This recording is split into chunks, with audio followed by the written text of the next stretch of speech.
tan hermosa y qué privilegio para nosotros que este sea nuestro, no me gusta decirlo de esta manera, pero nuestro trabajo.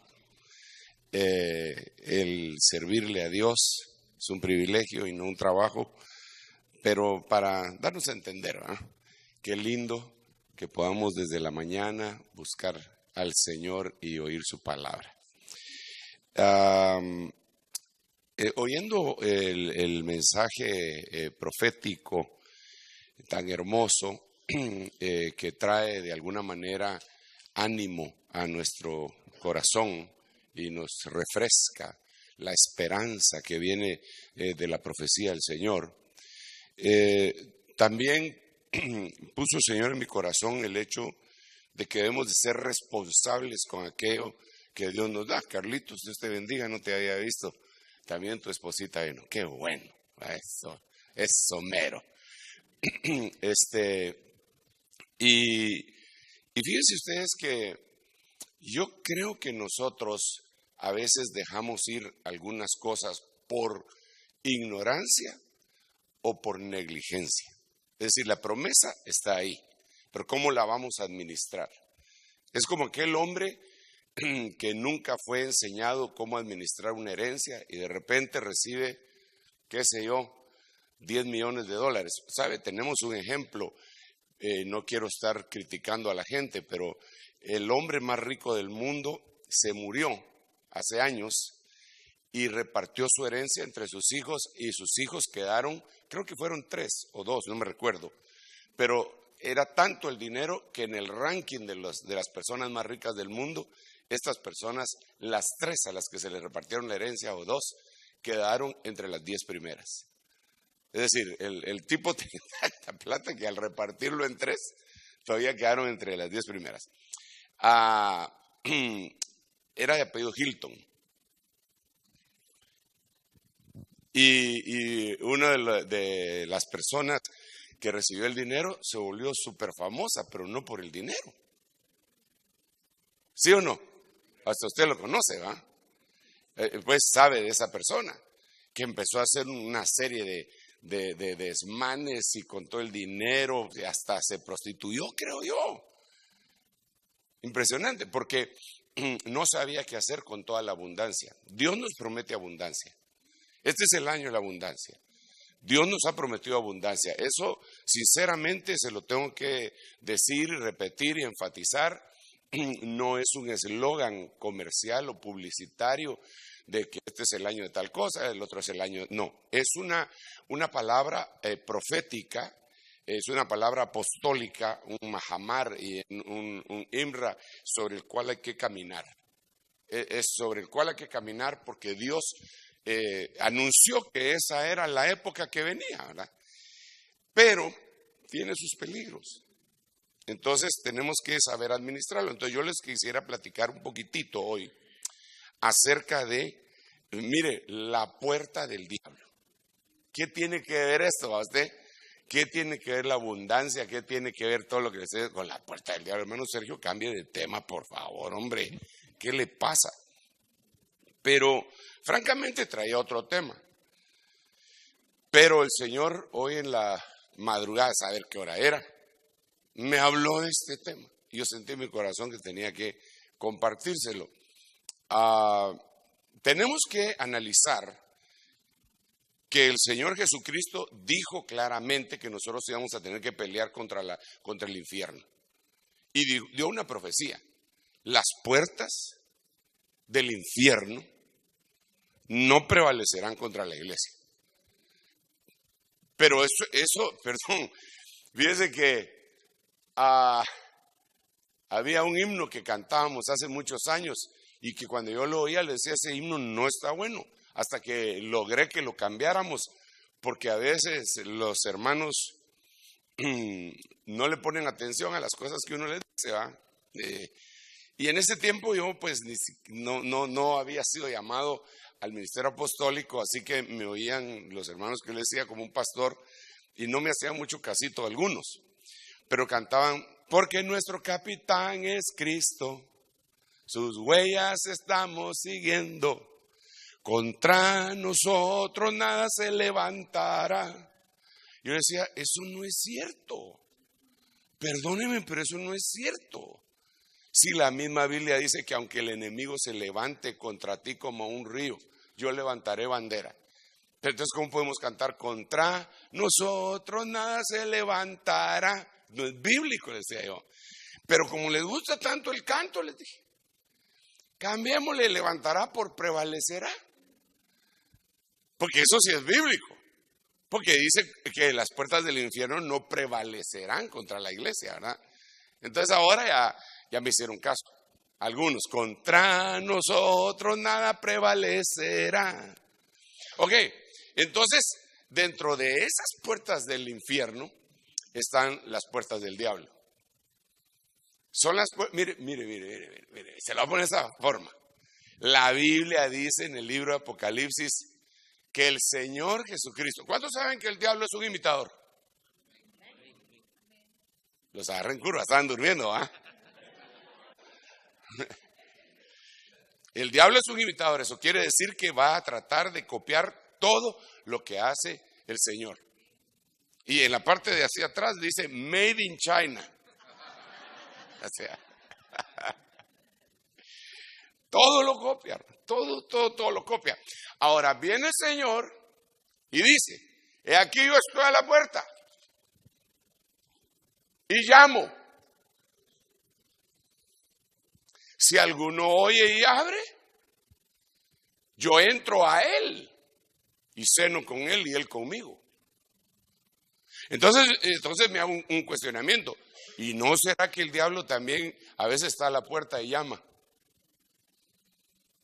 Porque como es copión, y aquí yo estoy a la puerta y llamo.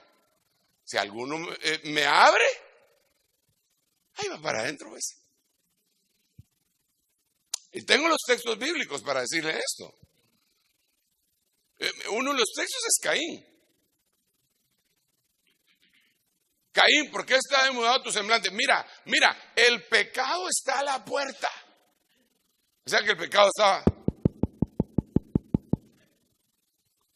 Pero Caín que podía sojuzgarlo o abrir la puerta. Ahora, la pregunta del $1.000.000 es, ¿cuál era ese pecado? ¿Cuál es el pecado que el diablo utiliza para poderse meter? Hermano.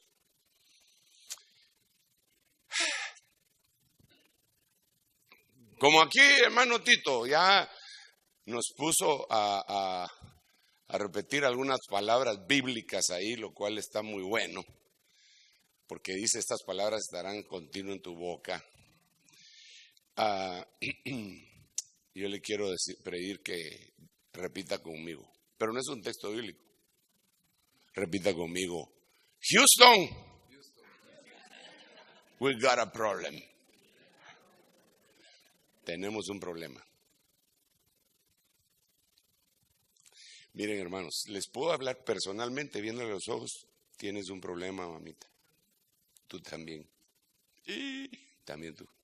Jimmy, lo lamento. Tienes un problema.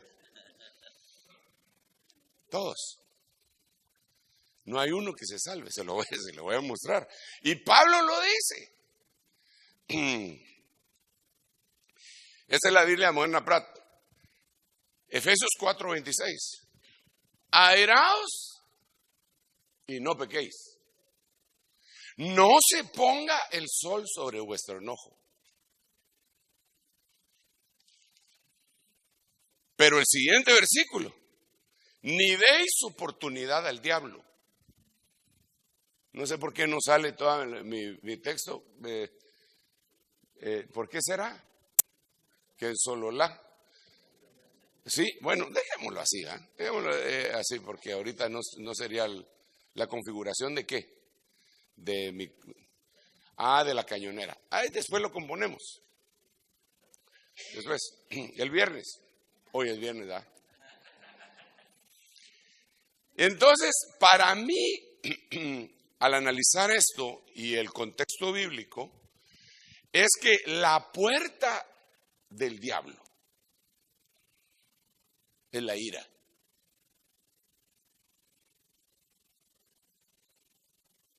La puerta del diablo.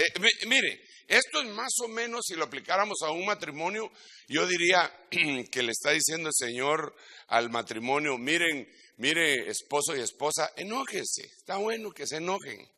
Pues ¿quién no se enoja, pues? Pero no pequen. Porque son 3 pasos: enojarse, airarse, es lo mismo, ¿eh? Después del enojo viene pecar y después viene dar lugar. Diríamos, airarse sería el atrio, pecar sería la obstinación, y el lugar santísimo, el antilugar santísimo sería que le digan a Don Sata: dormí aquí en medio de nosotros. En vez de hacer un muro de almohadas, estoy brava con vos. Ni siquiera quiero que ni siquiera se te vaya a ocurrir que me vayas a tocar con tu pie todo frío. Así que una muralla china de almohadas. Y ni se dicen buenas noches.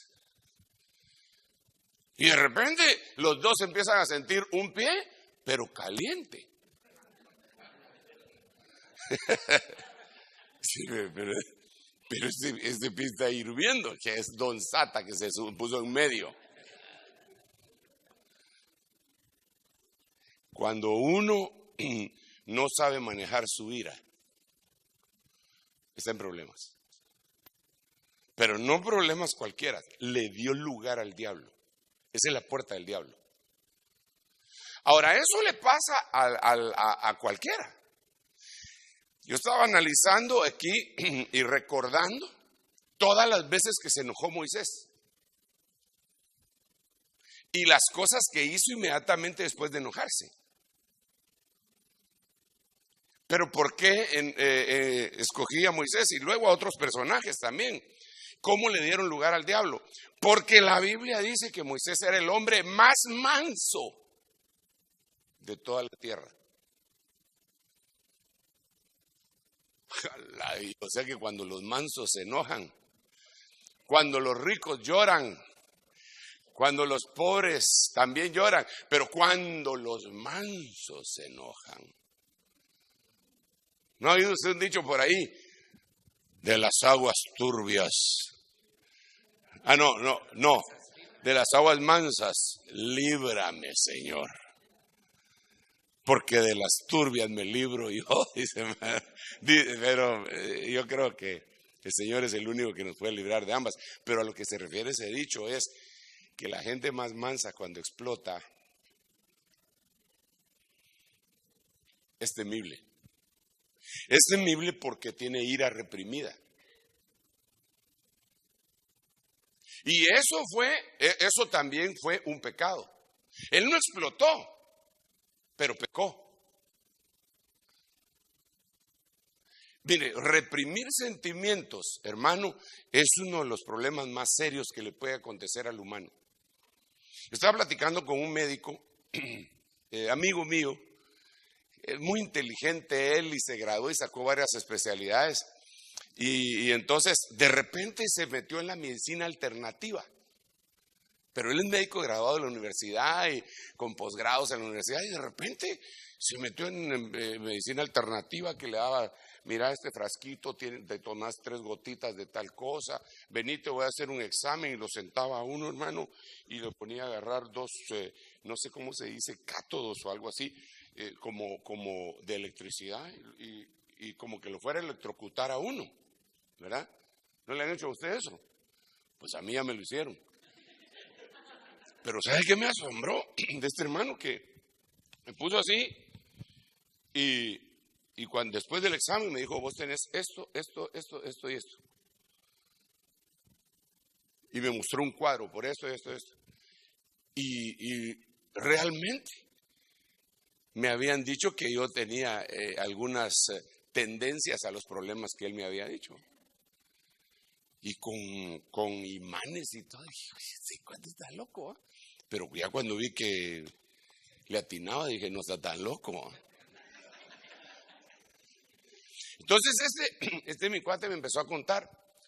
Fíjate, me dijo que hay un médico que se llama fulano de tal. Incluso me regaló un mapa del cerebro, en donde afecta al cerebro los diferentes traumas de la vida. Ahí lo tengo yo, no lo he querido proyectar porque ya eso es más especulativo en la ciencia que en lo ministerial espiritual, entonces no lo quise proyectar. Pero me empezó a contar una cosa, por lo que le digo de los sentimientos reprimidos. Por eso, aún los mansos, porque algunos que son bravos, hoy sí me va a caer. Y los que son mansos, dele, hermano, dele. Yo nunca exploto, hermano. Pero de vez en cuando explota, y cuando explota, hermano, rompe la televisión que no la ha terminado de pagar. Algunos hermanos se ponen a pelear con el automóvil, van peleando con la señora, pero con el carro es con el que pelean, ¿no? No, que no sé qué. Y los frenazos son temibles, son temibles. Entonces me contaba este hermano, doctor, que él estaba tratando pacientes con cáncer y que les había había tenido buenos resultados. Usted sabe que cada vez que alguien le dice cáncer, hermano, la gente ya se encomienda a Dios, ¿verdad? Pero bendito Dios que hay esperanza, como acabamos de oír, hay esperanza. Y el Señor llevó todas las enfermedades. Por su llaga somos curados. Pero el asunto es que entonces él me empezó a decir que había un médico alemán, vaya que no era pastor, va, porque hubiera sido un pastor alemán, va, pero bueno, este era un médico alemán que, perdón, había un médico alemán que a él le dio cáncer de próstata al mismo tiempo que le dio a su esposa cáncer de útero. Al mismo tiempo. Y entonces este médico le pareció muy raro que al mismo tiempo les apareciera esa cosa a ellos. Entonces empezó a investigar e hizo un estudio. Él tenía acceso a todos los récords de los hospitales en Alemania y empezó a hacer un estudio, pero detallado. Esa historia incluso está en internet. Aunque no todo lo internet es cierto, pero aquel viajó a Alemania, hay un montón de cosas ahí. Y entonces descubrió este médico que la mayoría de las personas que les había dado cáncer, no todas, pero un fuerte porcentaje, habían tenido un trauma terrible en su vida. No lo habían llorado, ni lo habían confesado. En el historial médico encontró la mayoría de esas cosas que le había sucedido. Y cuando fue a él, lo que le había sucedido es que a su hijo, estando en Alemania, en una reyerta, salió un balazo y le pegaron acá y se murió. Fíjate qué impresionante. Entonces él me dijo, fíjate vos que yo aquí, como él es cristiano, lo que me di cuenta es que hay un montón de gente que como no se ministran y no lloran, no canalizan sus sentimientos, y al no canalizarlos adecuadamente, hacen una implosión. Es decir, usted sabe que hay una explosión, boom, pero si en vez de esa explosión, boom, hace boom, boom. Eso es lo que le hicieron a nuestra tierra, entre paréntesis, ¿verdad? Pero es que la tierra está temblando tanto. Porque a partir de la Segunda Guerra Mundial, después de que se descubrió, mejor dicho, que se inventó la bomba atómica, bomba H, bomba de hidrógeno y todas esas cuestiones, los países, las grandes potencias empezaron a experimentar. Pero primero digamos, Estados Unidos experimentó en Arizona, en el desierto de Arizona. Ahí ellos explotaban sus bombas. Pero después se dieron cuenta que dañaban el aire y la contaminación, la radiación y todo eso. Entonces, en vez de hacer explosiones afuera, cavaron y las empezaron a hacer adentro. Entonces, una implosión es una explosión adentro. Y eso movió las capas tectónicas. Imagínense usted una bomba de hidrógeno, una bomba atómica más poderosa que la que destruyó Hiroshima y Nagasaki, adentro, moviendo las capas tectónicas. Y eso, hermano, yo no sé, siendo tan genios, ¿cómo no se les ocurrió que iban a causar terremotos? Y encima de eso, bueno, pero eso ya no es el tema, pero encima de eso, el famoso fracking, que es la fracturación, por decirlo así, la fractura de la tierra para sacar petróleo, que es lo que están haciendo ahorita. Y eso, tal vez más adelante les muestro un video de qué es el fracking, pero ya cuando, o no sé, tal vez en algún tipo de administración, como es enseñanza, ¿verdad? Pero eso le pasa a uno. Todo lo que fíjese qué interesante, lo que le pasa a la tierra, le pasa a uno, lo que le pasa a uno, le pasa a la tierra, porque nosotros somos tierra. ¿Verdad? Entonces, nosotros, cuando usted creyó en Cristo, fue bautizado en agua. Después. Y el Señor dijo que tenía que ser bautizado en fuego. La tierra ya fue bautizada en agua, en el diluvio. Pero dice la Biblia que tiene que ser bautizada en fuego. Entonces, las implosiones que se están haciendo en la tierra también se está dando en el humano desde hace mucho tiempo. Hay gente que se le muere su familiar y no manifiesta nada. Y hay irresponsables que le dicen, ya deje de llorar, hombre, deje de llorar. Él está con Cristo. No, hermano, sí está con Cristo, eso sí ya lo sabemos, pero hay que chillar. Claro que no hay que permanecer toda la vida llorando, pero por lo menos meterse una buena chillada, pero buena, así de ¡ah!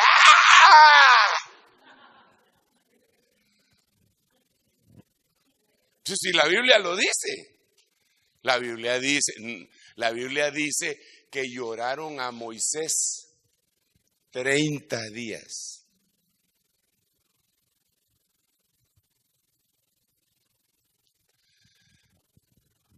Usted se desahoga.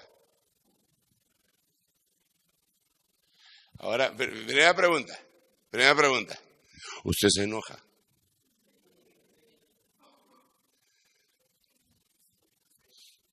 Segunda pregunta. ¿Y se desahoga? No siempre. Ay, Dios mío. Digamos el carácter de mi esposa. Mi esposa se enoja y inmediatamente se desahoga. Y gracias a Dios que yo estoy ahí para tranquilizarla.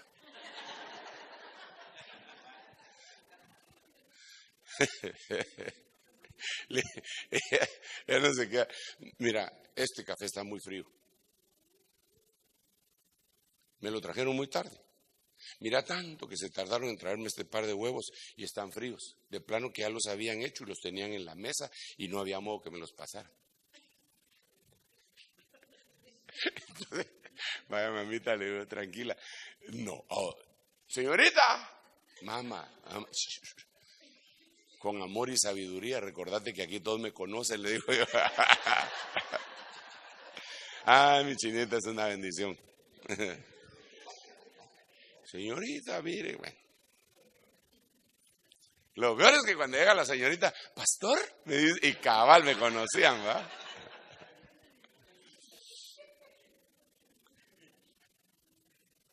Yo no me desahogo. Yo miro algo y a veces me enojo y me quedo callado.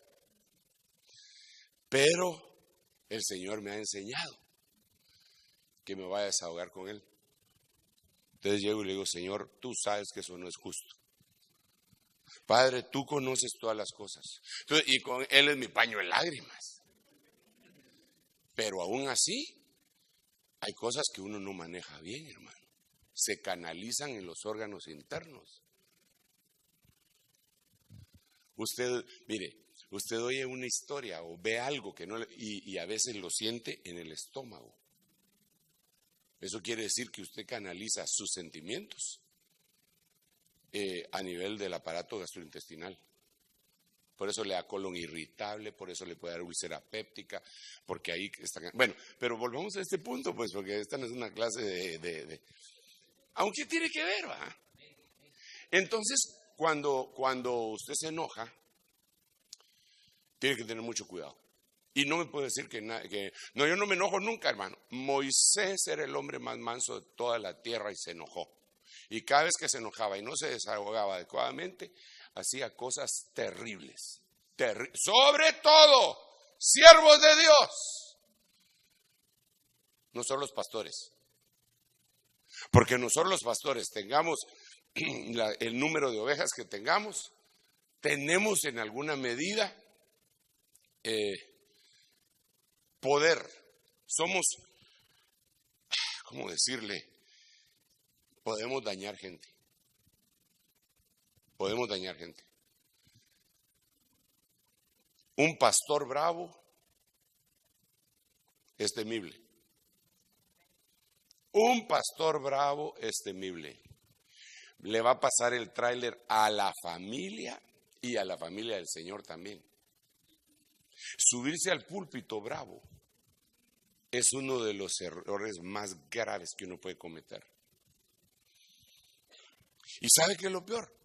Que en determinadas etapas del ministerio hay mucha facilidad para que uno se enoje. Si por ejemplo, si uno no tiene mucha gente que le ayude, uno tiene que recibir todas las malas noticias y resolverlas.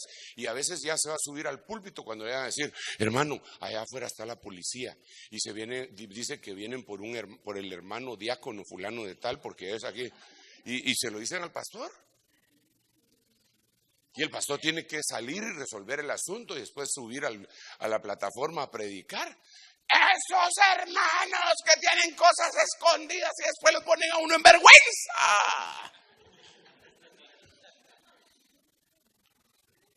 Es temible, por eso es una gran ventaja tener quien le ayude a uno. Y a esos que a uno le ayudan hay que dejarlos en libertad cierto tiempo también para que ellos procesen eso. Yo hay cosas que no me entero allá hasta después, y cuando me entero me da cólera.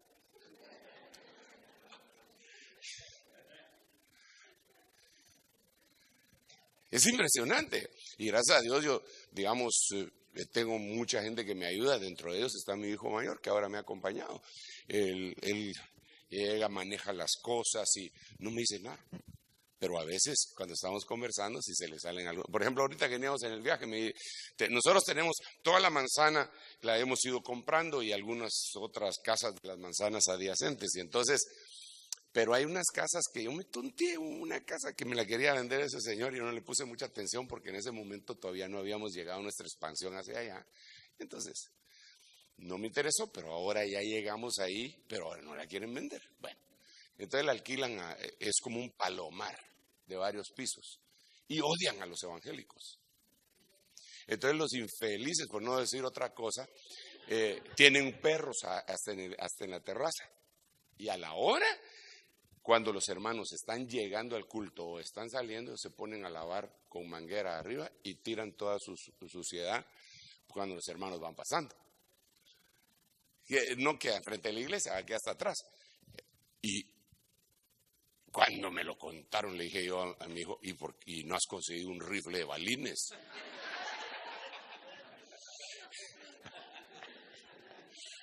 Airaos, pero no pequéis. Entonces otra vez vuelvo a la carga. ¿Cómo manejas tu enojo?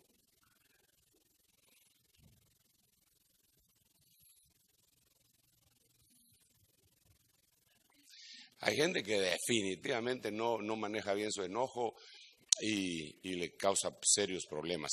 Pero entonces miremos a Moisés, el hombre más manso de toda la tierra, y miremos algunas cositas que yo quisiera compartirle de las consecuencias. Solo para terminar, la puerta del diablo es la ira. Cuando te quieran a ti enojar, ya sabes, el diablo está tocando. Mija, está tocando el diablo. Anda a abrirle voz porque yo no.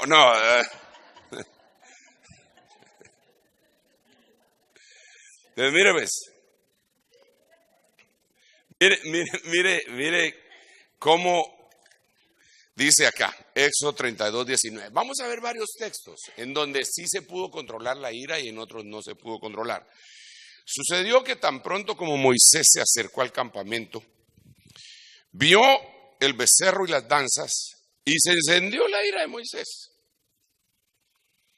Y arrojó las tablas de sus manos y las hizo pedazos al pie del monte. Esto, si lo vemos desde el punto de vista humano, podríamos decir, sí, hermano, así como a mí me pasó que yo me enojé y quebré el televisor, que no había pagado, que ya le dije, que me puse a patear mi carro o el automóvil de ella, pero yo soy el que de todos modos tengo que pagarlo. Reventó mi ira en contra de algún objeto, que tiré tal cosa, pero aquí lo simbólico es bien tremendo, porque él se enojó y lo que quebró fueron las tablas de la ley. Ayúdeme a predicar. ¿Qué hizo su ira? ¿Qué hizo su ira? En el sentido simbólico, ¿qué hizo su ira?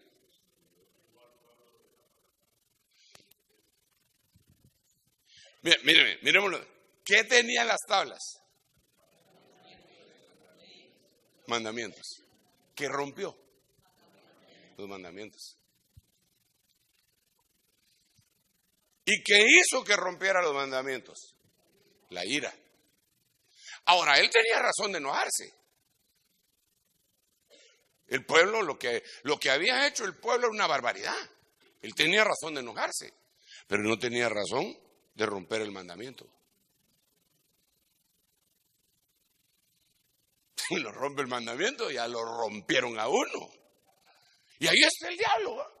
Yo me lo imagino al diablo a la par de Moisés. Mira esos infelices. Y mira aquella cómo danza. Y mira y danza frente al becerro de oro. Y está enseñando todo. El diablo bien puritano ahí, hermano.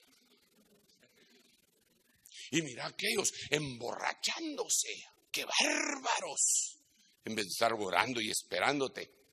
Y Moisés hervía, hermano. ¿Qué hubiera hecho usted?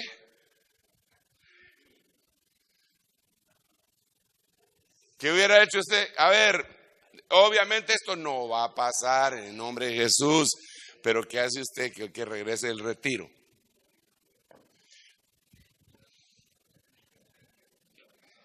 El hermano que usted dejó a cargo invitó al cura del pueblo a predicar.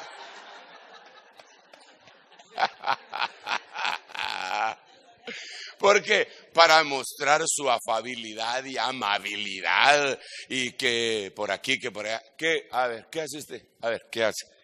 Cuando se enoja, o dice, qué bien, te felicito, ya vas a ir aprendiendo, mijo. ¿Qué, hermano? Yo creo que lo colgamos de los pulgares.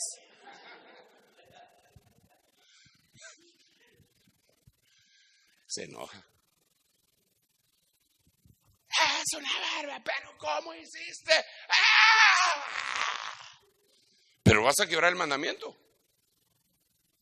Lo vas a agarrar a trompadas. Porque eso sería quebrar el mandamiento. Yo conocí a un pastor que le ofrecía trompadas a sus ancianos. Así. Tenía su iglesia y así en la parte de atrás de la iglesia había un terreno baldío, así como en declive, así en ladera, como barranco. Ahí tenían sembrados árboles y todo. Y estaba detrás del púlpito.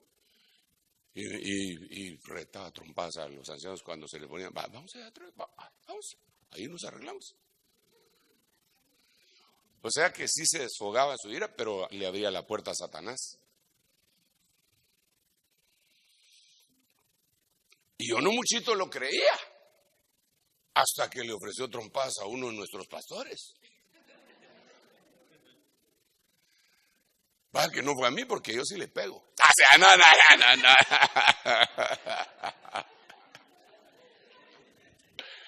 Ay, Señor. Imagínense.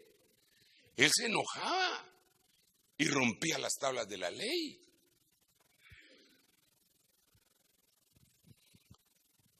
Hermano pastor, el ministerio es hermoso. Es la cosa más linda y gracias, Papaíto Santo. ¿Cómo tuviste esa idea tan genial, maravillosa, preciosa, misericordiosa de llamarme para servirte, Señor? Nunca le voy a dejar de dar gracias por ese gran privilegio. Servirle a Dios es lo máximo. Pero en el servicio, uno se encuentra con cada chorcha. En la iglesia. ¡Ja! De veras hay hermanitos que uno le dan ganas de llamar a Moisés, hermano.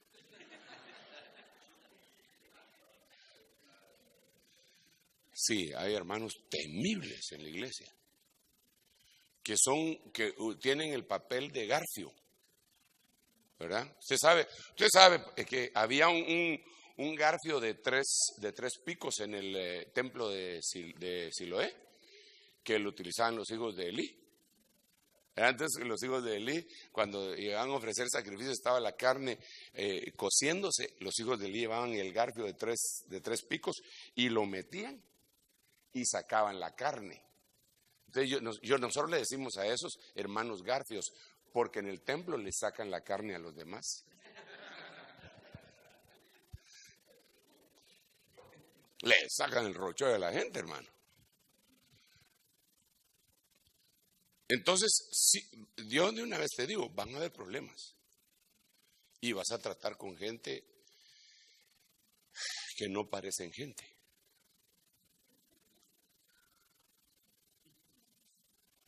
Y excuso decirte, más aquí en estos países como Canadá y Estados Unidos. ¿Por qué razón más? Perdón, pues, pero miremos la realidad. Porque aquí, digamos, nosotros que pastoreamos en Guatemala, pastoreamos gente de nuestra propia cultura, con nuestras propias costumbres. Ya los tenemos más o menos medidos, porque nosotros sabemos qué costumbre es.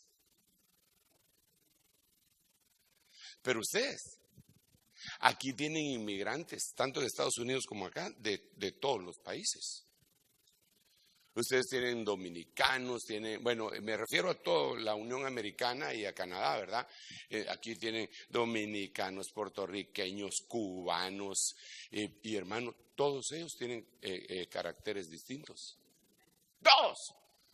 Usted habla con un dominicano o con un cubano, aparte del tono del acento, hermano, son pesados para nosotros, los guatemaltecos. Porque nosotros para todo pedimos, por favor, ay, disculpe, ¿será que me regala un poquito de agua? El otro, agua.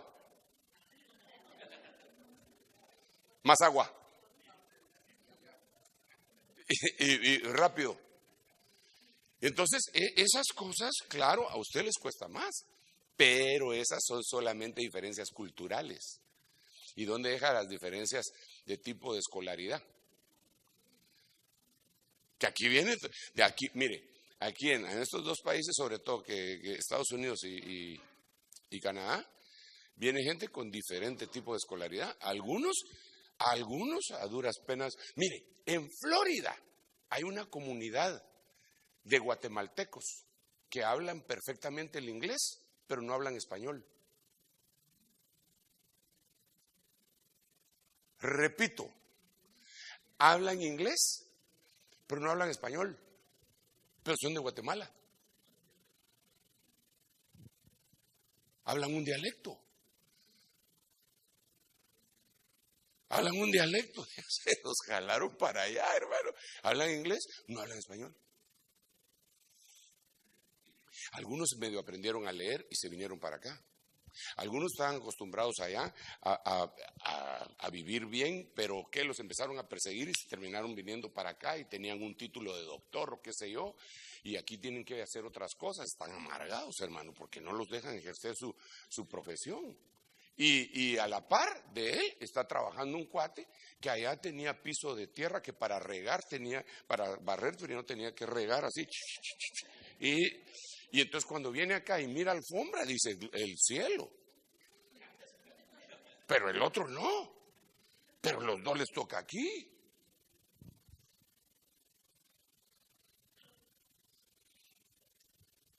Por ejemplo, perdón, tú eras un profesional allá en Guatemala y te tocó venir aquí, ¿verdad? Gracias a Dios, pero me imagino que te haber tocado, que no te dieron de una vez el chance que tenés ahorita, y te haber tocado trabajar con gente, me imagino yo, que venía en esa condición que yo te digo, no sé, a la par, eso ha de ser cardíaco.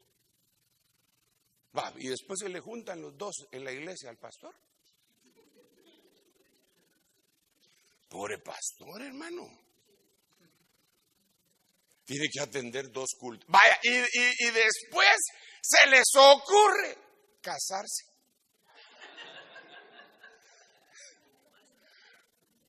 Uno de diferente cultura, con diferente tipo de escolaridad y diferentes costumbres, y se van a casar. Sí, nos enamoramos, hermano, el amor lo supera todo. Y usted, no, hermano, pero mire que eso es casi yugo desigual. No, pero eso no es. Yo he oído al apóstol y eso no es yugo desigual. Cásense pues. Hermano, a los pocos meses nos queremos divorciar. Pero ¿por qué si yo se los advertí? Sí, pero no. Entonces sí se puede enojar. Solo una preguntita, hermanos pastores, ¿cuántos de ustedes se enojan? Ay, cuando se enoja, recuérdese que le están tocando la puerta.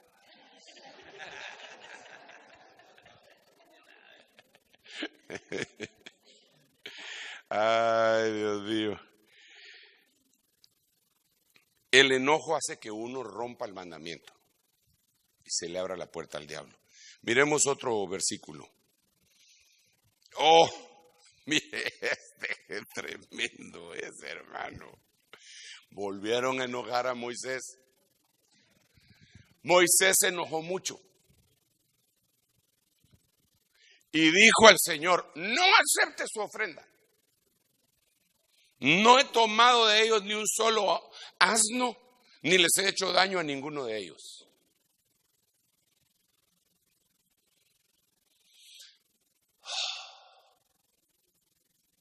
Yo me imagino, hermanos amados, que empezaron a hablar de Moisés y él lo oyó. Siempre hay alguien que le cuenta a uno lo que dicen de uno.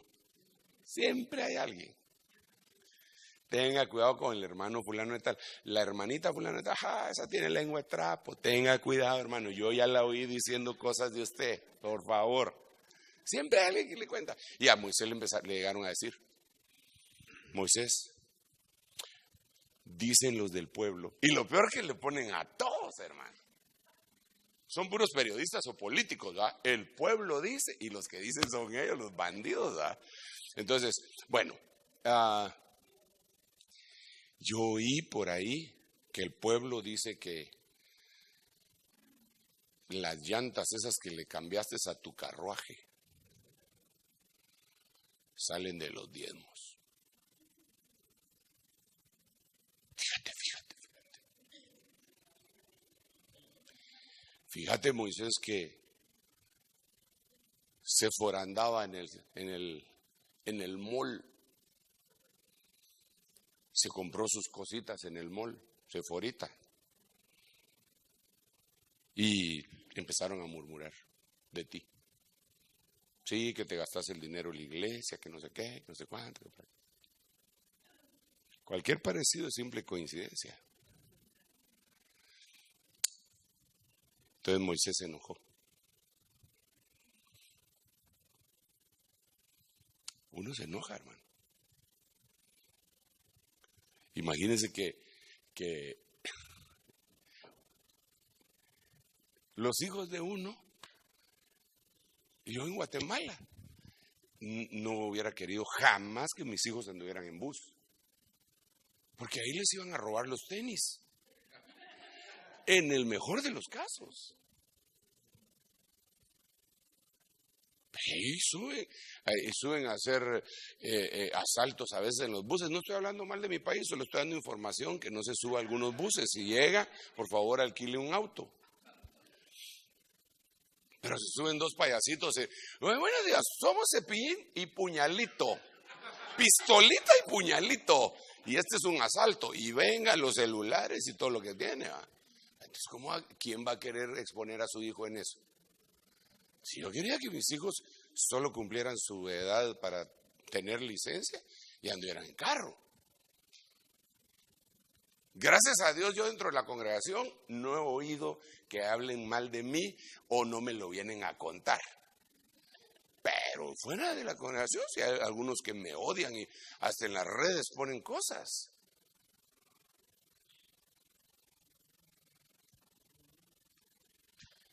Pero que digan lo que quieran, yo aprendí una cuestión, que había que proteger al núcleo familiar también.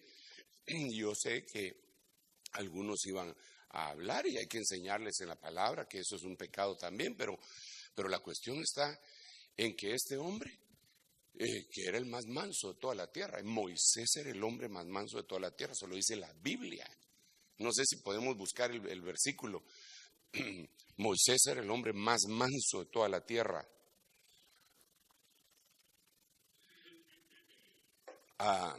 No lo tienen por ahí. Pone Moisés manso. ¿Cómo dice? Moisés era el hombre más, muy manso, más que todos los hombres que había sobre la tierra. Y ya, esta es la segunda vez que lo hemos enojado. Al más manso. ¿Cómo será usted que es el más bravo?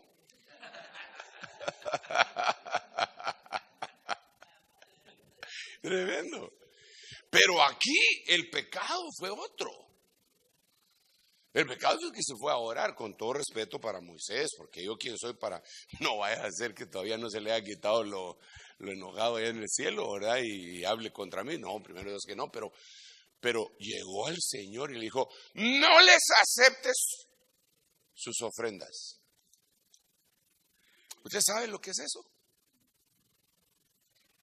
Usted sabe que cuando nosotros estamos ministrando las ofrendas, le estamos poniendo la oportunidad al pueblo de que salga de una serie de problemas impresionantes.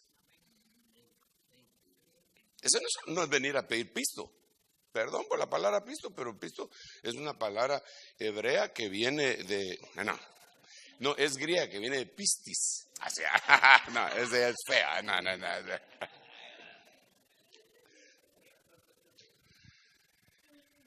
No se trata de que nosotros les vengamos a sacar el dinero, sino que enseñar. Fíjese que hay un pasaje en la Biblia que dice lo siguiente. Dice lo siguiente.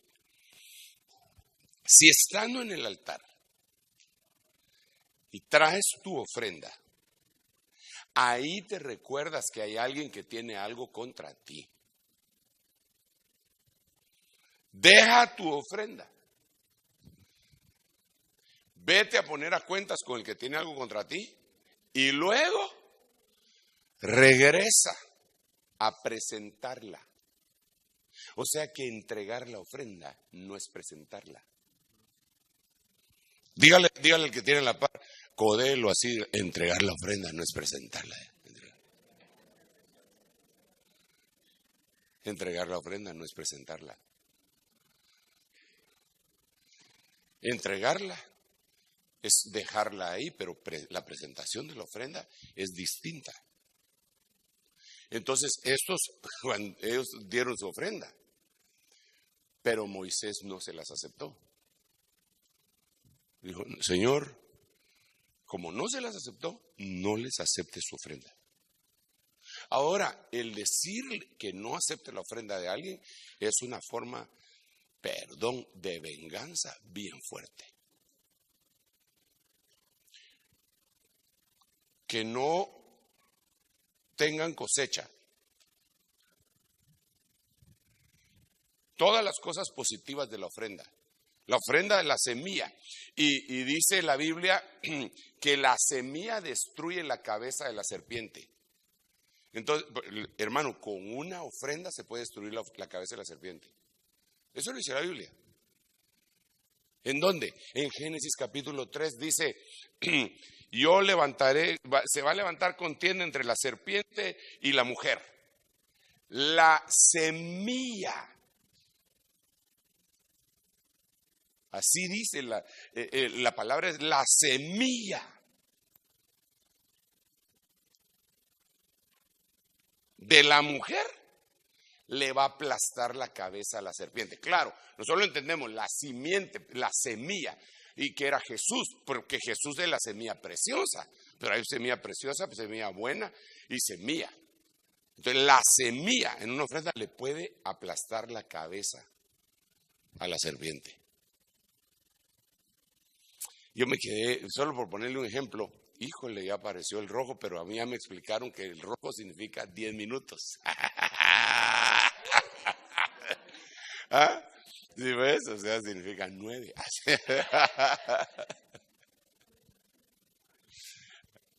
Vos te estresaron, madre. Pero así es la vida, no te enojes, no te enojes.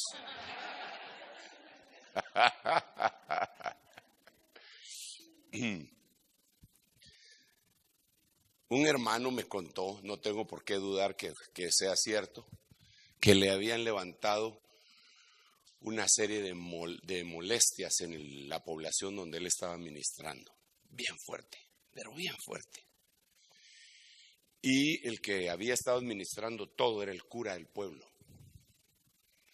Y estaban ya, incluso se hablaba de la ley y que lo iban a meter a la cárcel, al pastor.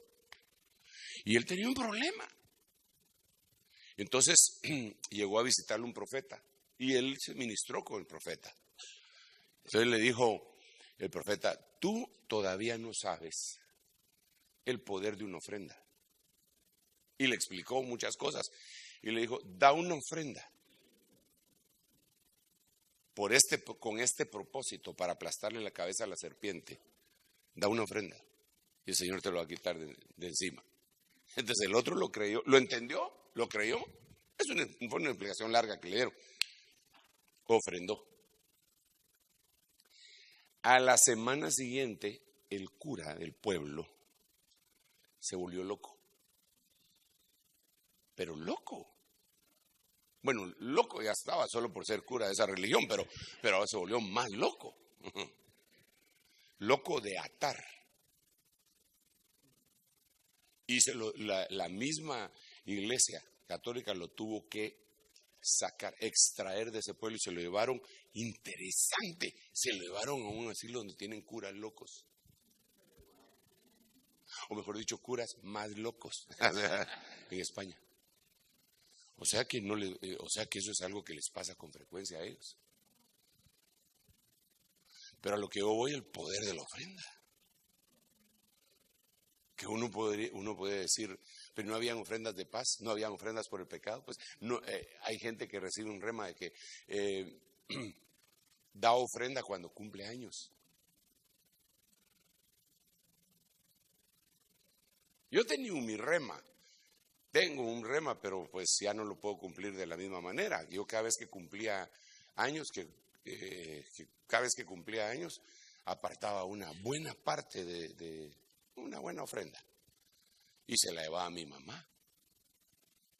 Llegaba con mi mamá y le decía, mamita, ay, mi hijo, feliz cumpleaños, qué bueno que viniste.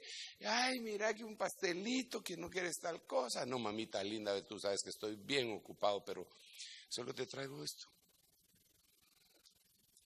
Ay, pero si es tu cumpleaños, yo te tengo que dar a ti, no tú a mí. No, al contrario, yo te tengo que dar a ti porque tú fuiste el instrumento que Dios utilizó. Yo daba ofrenda cada cumpleaños a mi mamá.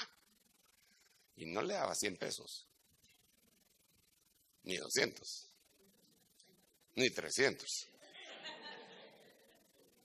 ni 400. Pues yo estaba agradecido. Yo estoy agradecido con la vida. Estoy agradecido con Dios. Estoy agradecido con la gente que me rodea.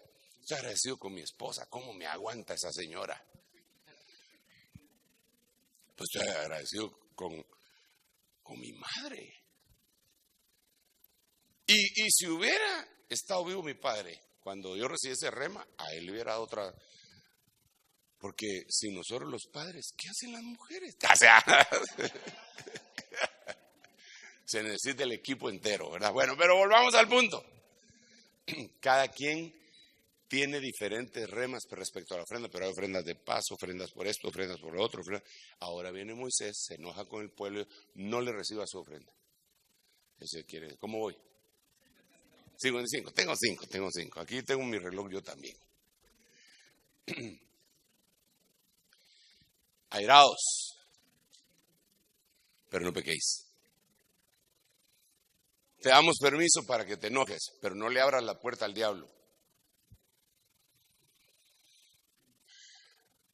Sal cerca de la puerta, no hay nadie.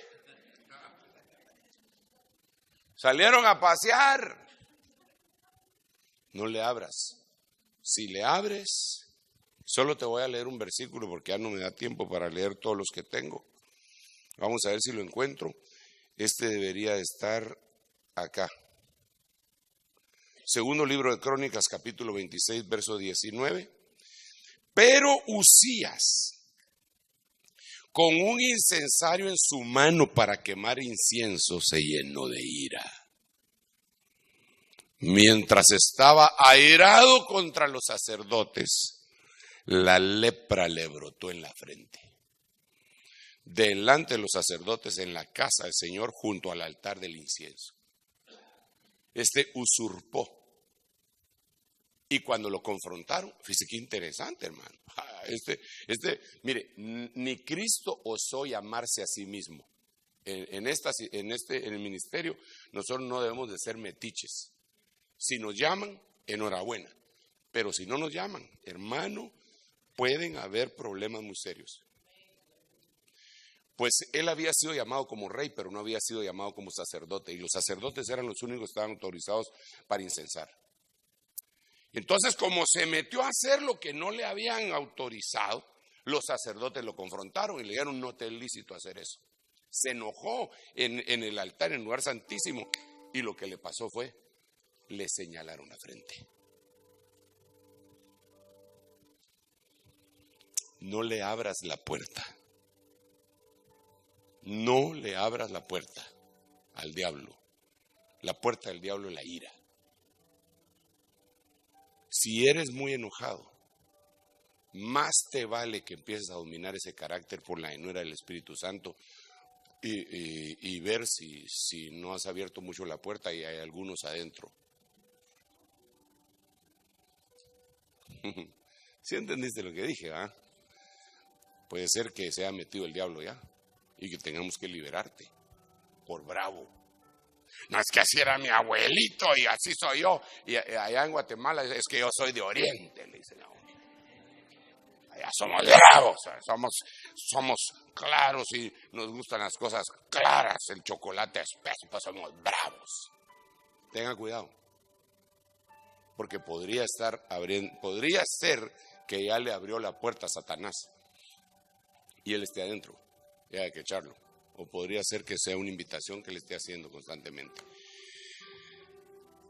Que Dios nos ayude para administrar la abundancia. No la eches a perder con otras cosas. Aquí hay otro montón, no, de cosas. Y de siervos que se enojaron. Pero un montón de siervos se enojaron y pecaron. Eliseo se enojó, pecó. En una oportunidad maldijo a 42 muchachos, hermano. porque le dijeron pelón. Calvo, ni siquiera le dijeron pelón, sino calvo. Los maldijo y salieron 2 osos y mataron a 42 muchachos por decirle pelón. No, eso no está bien, creo yo, pues. Para que aprendan que al ungido de Dios nadie le pone apodos. Imagínense que nosotros en el púlpito, que salgan los 2 osos, las 2 veces, el falso profeta y el anticristo, y despedacen a todos los que me han molestado. No, bendecid, no maldigáis. Bendecid, no maldigáis. ¿Cuántos pastores hay aquí? Perdón. Disculpe la pregunta, hermano pastor, y ahí en la iglesia, de vez en cuando no hay hermanitos que la tienen contra usted o contra su familia, o a usted le pelan los dientes, pero a la familia le pelan el machete y usted se enoja. ¿Cómo vamos a manejar eso? Que Dios nos ayude, hermanos. Administremos la abundancia que derrama el Señor en este tiempo. Padre, en el nombre de Jesús, ayúdanos para cerrar con doble llave esa puerta y no abrir al enemigo. En el nombre de Jesús, auxílianos, Señor, para cerrar la puerta de nuestro aposento tras nosotros y escondernos mientras pasa la ira, tal como dice tu palabra, Señor. Sabemos que tú traerás en su debido momento la llenura de tu Santo Espíritu para poder hacer lo que debemos hacer. En el nombre de tu Hijo amado Jesucristo, haznos como Él, porque estamos predestinados a ser como Él. Haznos como Él en nuestro carácter, Señor, para poder administrar todas las promesas y la abundancia que tú has predeterminado habrán de venir a nosotros. Gracias, Padre, en el nombre de Jesús. Gracias, Hijo, y gracias, Espíritu Santo. Amén, amén y amén. ¿A quién le devuelvo el tiempo?